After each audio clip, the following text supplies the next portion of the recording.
네, 제3차 원내대책회의를 시작하겠습니다. 김태현 원내대표의 발언이 있겠습니다. 21대 일하는 국회가 오늘부터 본격적으로 출발합니다. 어제 법사위를 비롯한 6개 상임위원회 위원장이 선출되었고 21대 국회의 대장정이 어렵게 시작되었습니다. 그러나 6개 상임위 가동으로는 시급한 코로나 위기 대응에는 턱없이 부족합니다. 금주 안으로 18개 전 상임위에 대한 원 구성을 마치고 추경 심사에 본격적으로 착수해야 합니다. 코로나19가 바꾼 사회 풍경, 뉴 노멀은 이제 다시 이전의 생활 방식으로 돌아갈 수 없다는 것을 의미합니다. 삿바싸움으로 시간을 낭비하던 옛날 시대, 반치기 정치 기술로 통하던 과거 시절로는 다시 돌아갈 수 없습니다. 어제 법사위원장 선출로 과거의 식물국회로 돌아가는 다리는 영원히 끊어졌습니다. 변화는 세상이 달라졌다는 사실을 인정하는 것에서부터 출발해야 합니다. 총선과 코로나19 팬데믹을 거치며 세상은 분명 과거와 달라졌습니다. 미래통합당은 달라진 뉴 노멀을 직시하고 변화에 적응해야 합니다. 21대 일하는 국회의 문은 언제나 활짝 열려 있습니다. 미래통합당이 일하는 국회에 헌신할 수 있는 좋은 기회를 낭비하지 않기를 바랍니다. 민주당은 당장 오늘부터 상임위를 비상가동해 국난 극복을 위한 집권당의 모든 책임을 다하겠습니다. 3차 추경이 타이밍을 놓치지 않도록 위원장이 선출된 상임위부터 곧바로 추경 심사를 시작하게 하겠습니다. 오늘 먼저 법사위, 산자위, 외통위 등의 상임위가 회의 일정을 잡았습니다. 업무 보고를 시작으로 추경 심사도 속도감 있게 진행할 것입니다. 위원장 선출을 마치지 못한 상임위는 정부 관계자들을 불러 간담회를 열고 상임위 가동을 위한 준비에 만전을 기하겠습니다. 원 구성이 완료되었을 때 즉시 추경 심사에 착수할 수 있도록 준비하겠습니다. 그리고 질병관리청 승격을 위한 정부조직법 개편 등 방역체계 강화를 위한 법안들을 신속하게 심의하여 처리하겠습니다. 코로나 위기 극복 및 민생 입법 과제를 면밀하고 속도감 있게 추진하겠습니다. 주택법 등 12.16 주택시장 안정화 대책 관련 5개 법안도 조속히 처리하겠습니다. 대북 전당 금지법도 신속히 처리합니다. 민주당은 당장 오늘부터 제대로 일하는 국회의 모습을 국민들께 보여드리겠습니다. 민주당과 문재인 정부는 디지털 경제로의 대전환을 추진하고 있습니다. 21세기를 선도할 패러다임은 디지털화입니다. 민주당은 올 초에는 데이터 경제 3법을 통과시켜 데이터 산업의 저변을 확대했습니다. 지난 총선에서는 공공 와이파이 전국 확대를 1호 공약으로 내세운 바 있습니다. 올해 안에 1만 개 공공장소에 공공 와이파이를 확대할 계획입니다. 그리고 2022년까지 전국으로 확대할 예정입니다. 그리고 한국판 뉴딜의 한 축으로 디지털 뉴딜을 추진하고 있습니다. 디지털 뉴딜에는 금융, 환경, 문화, 교통, 헬스케어 등 국민생활과 밀접한 15개 분야의 빅데이터 플랫폼을 구축하고 데이터를 개방하는 계획이 포함되어 있습니다. 민주당은 디지털 경제 전환을 위하여 데이터청, 데이터 거래소 신설을 적극 검토하겠습니다. 데이터는 21세기 원유로 불리지만 제대로 꿰어야 보배가 됩니다. 단순히 데이터를 수집, 축적하는 데서 그치지 않고 AI와 융합해 지능형 데이터로 가공해야 가치가 더 커집니다. 데이터를 제공하고 거래하는 기준을 명확하게 정립하고 정보 유통과 활용, 개인정보 보호의 영역까지 다 포괄하는 제도 설계가 필요합니다. 디지털 경제를 선도할 범부처 데이터 컨트롤 타워, 가칭, 데이터청 설립 방안을 정부와 함께 검토하겠습니다. 그리고 2000년대 초반 코스닥을 열어 중소벤처기업 시장에 자금이 돌게 만든 것처럼 데이터를 사고 파는 데이터 거래소 활성화 방안도 논의를 시작하겠습니다.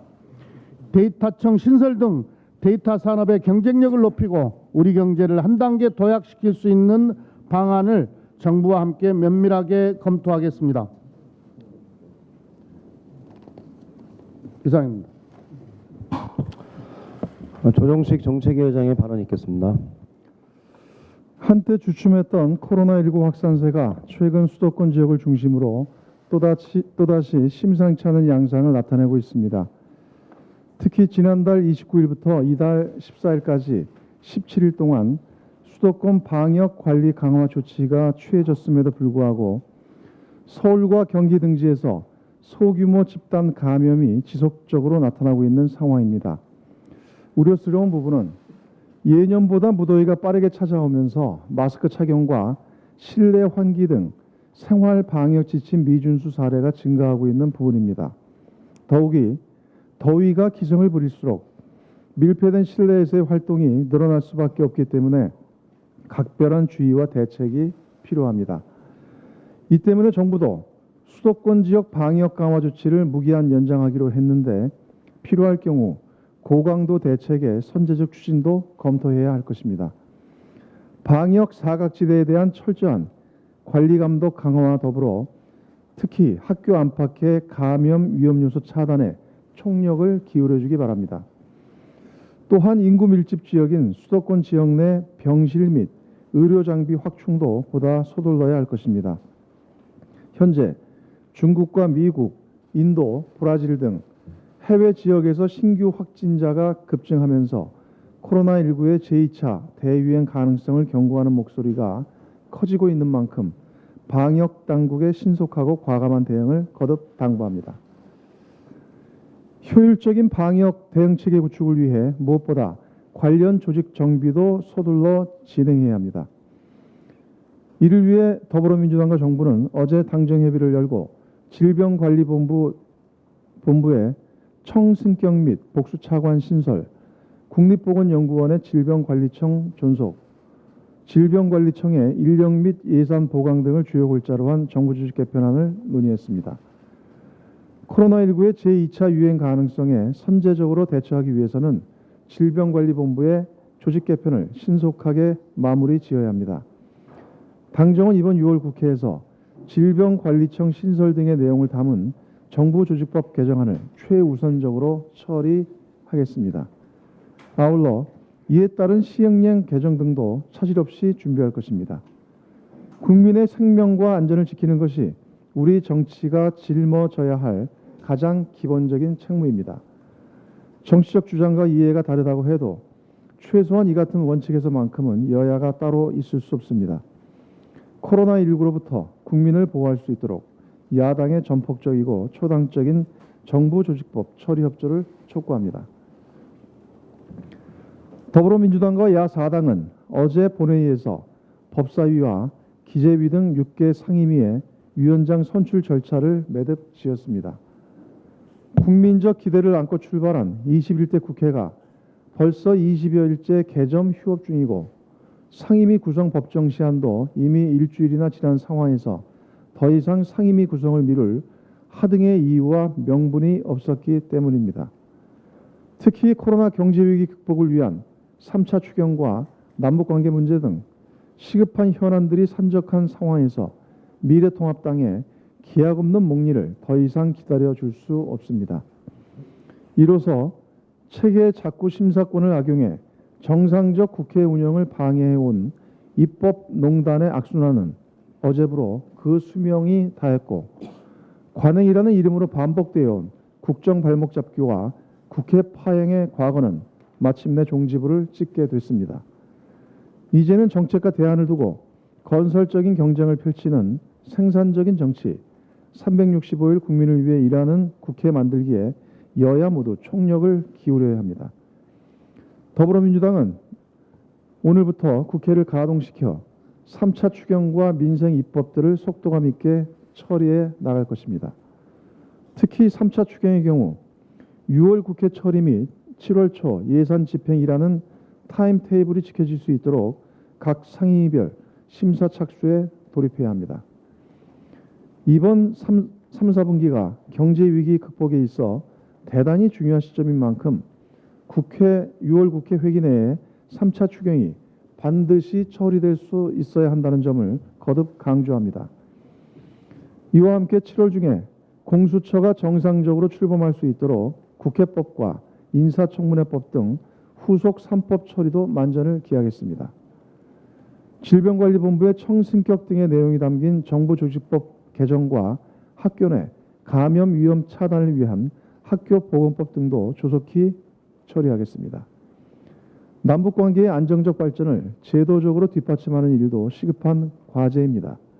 평화경제특구법 처리와 더불어 4.27 판문점 선언 국회 비준 당론 채택 절차를 신속히 마무리하겠습니다.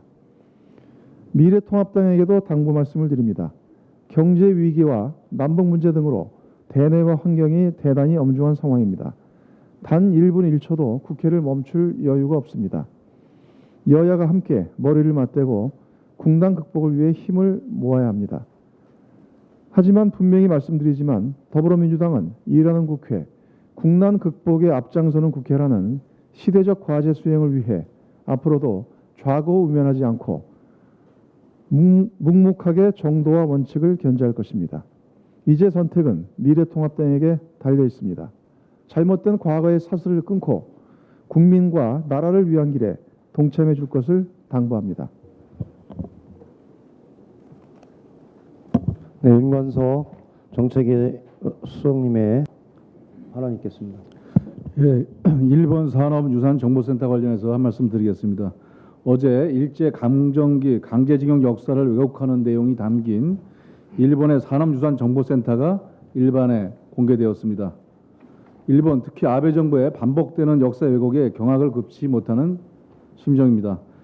2015년 일본은 메이지 산업유산을 유네스코 세계문화유산으로 등재하면서 산업유산정보센터를 설치해 강제징용 피해자를 기억하는 조처를 하겠다고 약속한 바 있습니다.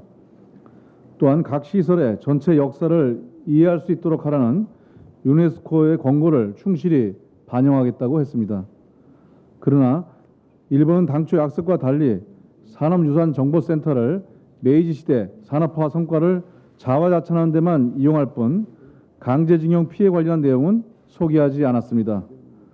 오히려 일제 조선인 강제징용 피해가 발생한 대표적인 장소인 군함도의 탄광을 소개하면서 강제징용 피해 자체를 부정하는 증언과 자료를 전시하고 있습니다. 이는 일본 아베 정부의 앞뒤가 전혀 다른 말과 행동입니다. 어처구니없는 행태로 일본의 국격을 스스로 훼손하고 있습니다.